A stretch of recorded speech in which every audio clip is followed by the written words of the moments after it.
जय हिंद प्यारे बच्चों, आज के इस वीडियो के अंदर हम class 9th chapter number 2 polynomial के इंपॉर्टेंट क्वेश्चंस के बारे में डिस्कस करने वाले हैं। तो वही शुरू करते हैं आज का यह वीडियो।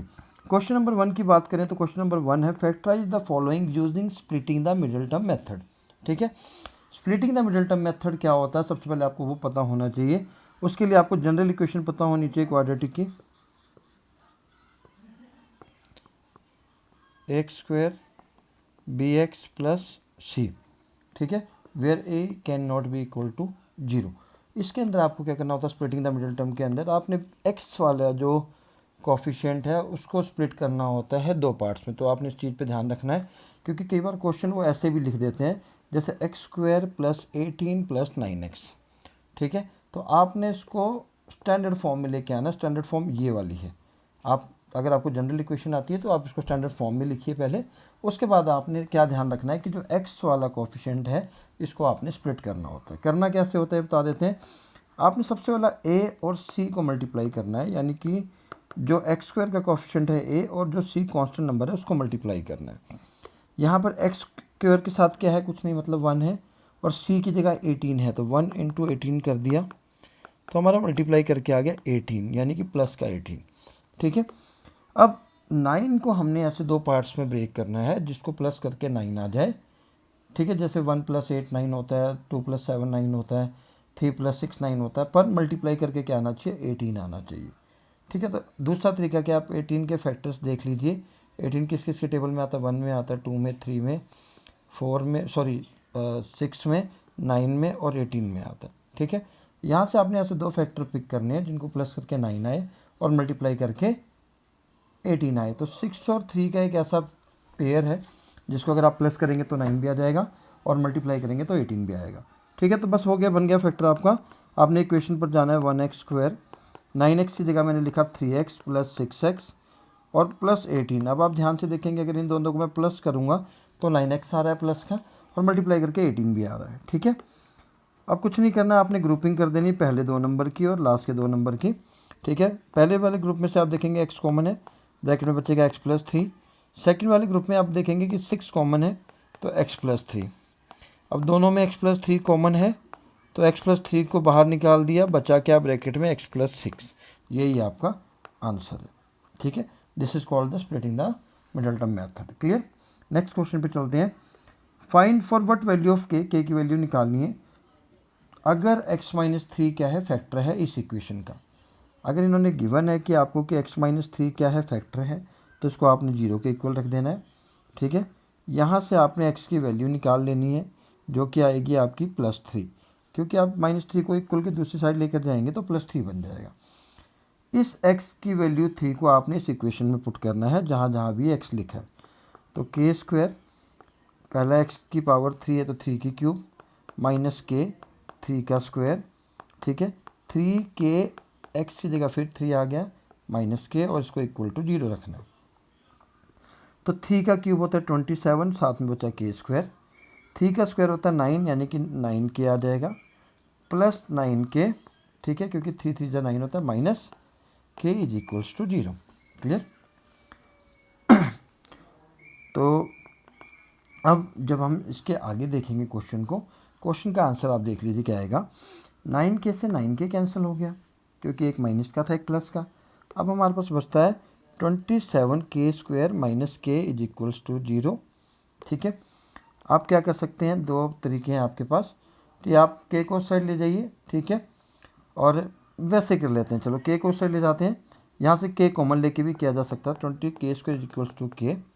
ठीक है, यहाँ से अगर मुझे k स्क्वायर इस k को इधर ले आया और 27 जाएगा डिवाइड में। ठीक, k से स्क्वायर कैंसिल हो जाएगा, k की वैल्यू आ जाएगी 1/27।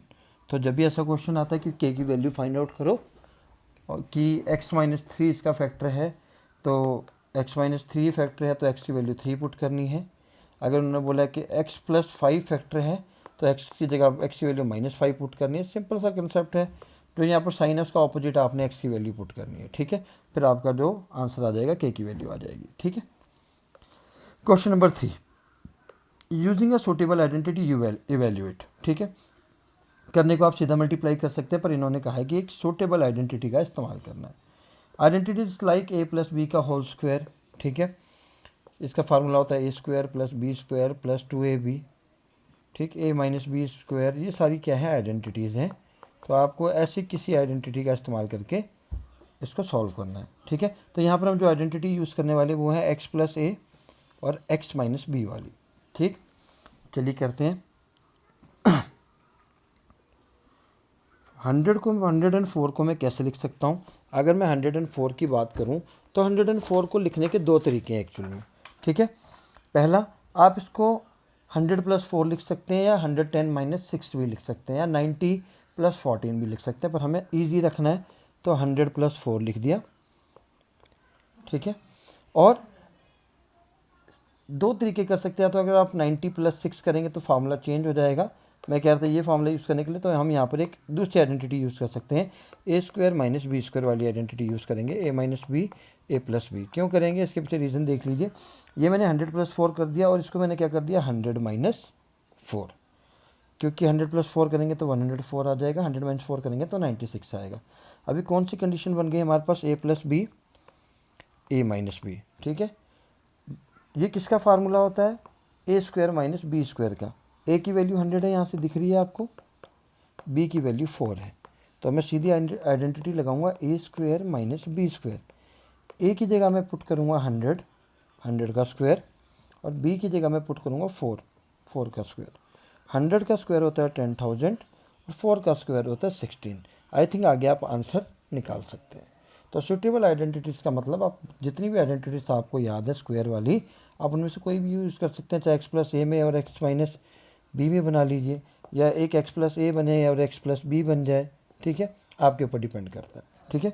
चलिए फैक्टराइज करना है इसको भी, ठीक। फैक्टराइज करने के लिए क्या करेंगे, क्योंकि क्वेश्चन आपको देखने में मुश्किल लग रहा होगा, but this is the very easiest question. आपने क्या करना है कि सबसे पहले इसको दो, जो अभी हम आइडेंटिटीज़ लगा के हटें, कौन सी, ए स्क्वायर माइनस बी स्क्वायर, जिसका आंसर होता है ए माइनस बी और ए प्लस बी, इसमें ब्रेक करेंगे, ठीक है। किस में बनाएंगे, ए स्क्वायर प्लस बी स्क्वायर में इसको ब्रेक करेंगे। करना कैसा है, एक्स 4 की जगह मैं क्या लिख सकता हूँ, एस की पावर 2 और उसकी पावर 2, ठीक है, 1 की पावर 2। क्योंकि अब अगर आप ध्यान से देखें, क्योंकि ये ए स्क्वायर और बी स्क्वायर बन गया, जहाँ पर ए की वैल्यू क्या है, एक्स स्क्वायर है, और बी की वैल्यू क्या है 1। फार्मूला क्या लगाऊंगा मैं, ए माइनस बी, यानी कि ए की वैल्यू एक्स स्क्वायर है तो एक्स ए माइनस बी यानी कि एक्स स्क्वायर माइनस 1, ए प्लस बी यानी कि एक्स स्क्वायर प्लस 1, ठीक है, क्योंकि मैं आपको ए और बी की वैल्यू ऑलरेडी बता चुका हूँ। अब फिर से इस वाली अगर आप फैक्टर में देखेंगे तो फिर से ए स्क्वायर माइनस बी स्क्वायर बन रहा है। अब यहाँ पर आपको क्या करना है, इसको दोबारा से अगर आप दिखाना चाहें तो ऐसे दिखा सकते हैं, वैसे ज़रूरी नहीं है, बट आपको समझाने के लिए। अब आप फिर से देखेंगे तो ये वही फार्मूला बन गया। अब आप इसमें फिर से ए स्क्वायर माइनस बी स्क्वायर का फार्मूला लगाएंगे, जो कि होता है हमारे पास ए माइनस बी और ए प्लस बी, ठीक है। एक्स माइनस 1 और एक्स प्लस 1 अगर हमने बना दिया तो तीसरा फैक्टर हमारे पास आ गया एक्स स्क्वायर प्लस 1, ठीक है। तो ये इसके क्या होंगे, आंसर होंगे। हो गया फैक्टराइजेशन, क्लियर। क्योंकि कई बार क्वेश्चन पेपर में आ जाता है, बच्चे इसको देख कर डर जाते हैं और सोचते हैं कि होगा ही नहीं।